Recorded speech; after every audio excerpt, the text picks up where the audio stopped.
Joining us now on the line is KT McFarland, who is a Fox News national security analyst, a good friend of this program. KT, good morning to you. Good morning. We have this situation that developed yesterday where we see a video from ISIS where they literally and quite brazenly, and it's very difficult to watch, they actually behead a journalist. And they say that this is what they're going to do to another reporter if the United States continues its attacks against ISIS inside Iraq. Your thoughts? The gates of Hades are open and the hounds of hell are let loose. Now, this group is raping, torturing, beheading their way through Iraq and Syria, killing everybody who stands in their way, Christians, Americans, even their fellow Muslims. You don't negotiate with these people. You don't try to buy them off. You don't try to contain them. They cannot be rehabilitated. They cannot be intimidated. They must be stopped in their tracks and killed. All right, hold on a minute, because that means that we have to get more serious in Iraq, doesn't it? It means several things. I think what we've learned between Afghanistan, Iraq, and frankly even Vietnam, American boots on the ground can't do it. I mean, I wouldn't mind sending American boots on the ground. I just want to know what's the most efficient, quick way we deal with these people. It's not American boots on the ground. It's local sandals in the sand. Americans, we should arm the Kurds with everything they need. They're the front line. They're the only group that stood up to the ISIS thugs. Give them what they need. They don't have what they need. Give them what they need to do the fight, and then have the U.S. bomb every ISIS convoy that moves. Well, that in your mind, has the action that's been taken by the president in Iraq to send in the aircraft to bomb ISIS targets of opportunity, has that not been enough? Has that been too tepid a response? First step. It's a good first step, but it's just the first of many steps. We haven't armed the Kurds. Now, we've talked about it. We've given them a little bit of stuff, but give them absolutely everything they need and have it delivered by noon today. Secondly, send Kerry back to the Middle East. He likes to go around looking for in search of greatness.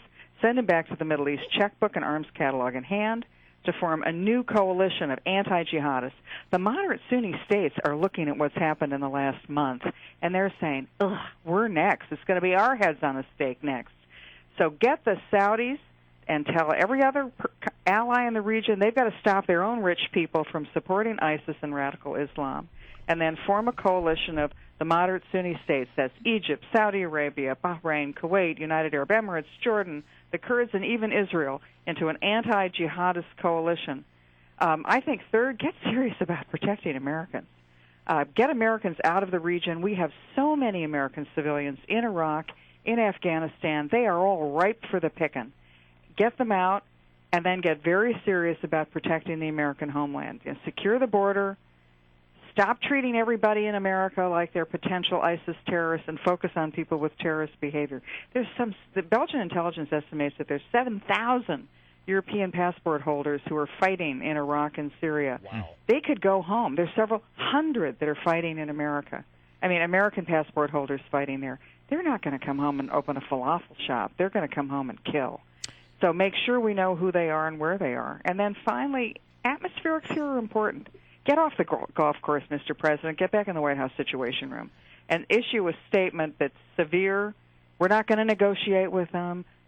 We're going to kill them, and then just and stick to it. I was in the White House, at the Pentagon in the Reagan administration, and a man who worked for me, the Marine Lieutenant Colonel Rich Higgins. He left the United States, went to the United Nations in Beirut, Lebanon. He was head of a force there. He was captured by Hezbollah. He was tortured, and his body was dumped on the side of a road several years later. We've tried to negotiate with those people in the past. Jimmy Carter tried to negotiate for terrorists. Reagan tried to buy them back. Nothing works. They just have to be killed. They're not going to be rehabilitated.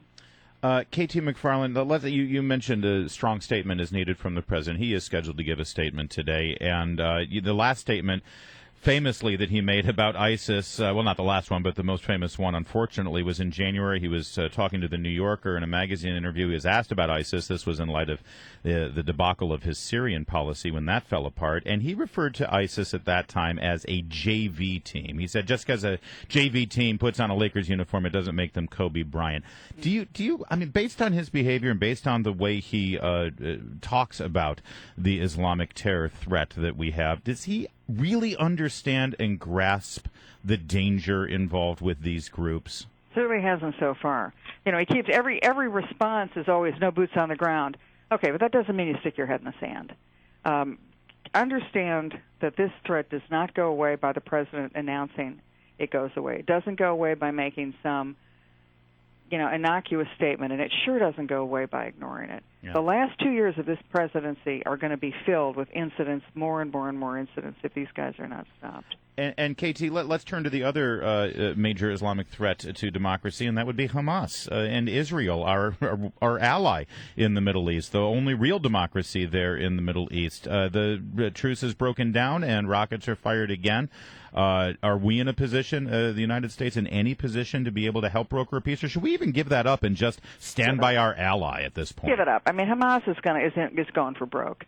The leaders of Hamas are in a hotel in Qatar, and they're ordering their people to be suicide victims, to be human shields.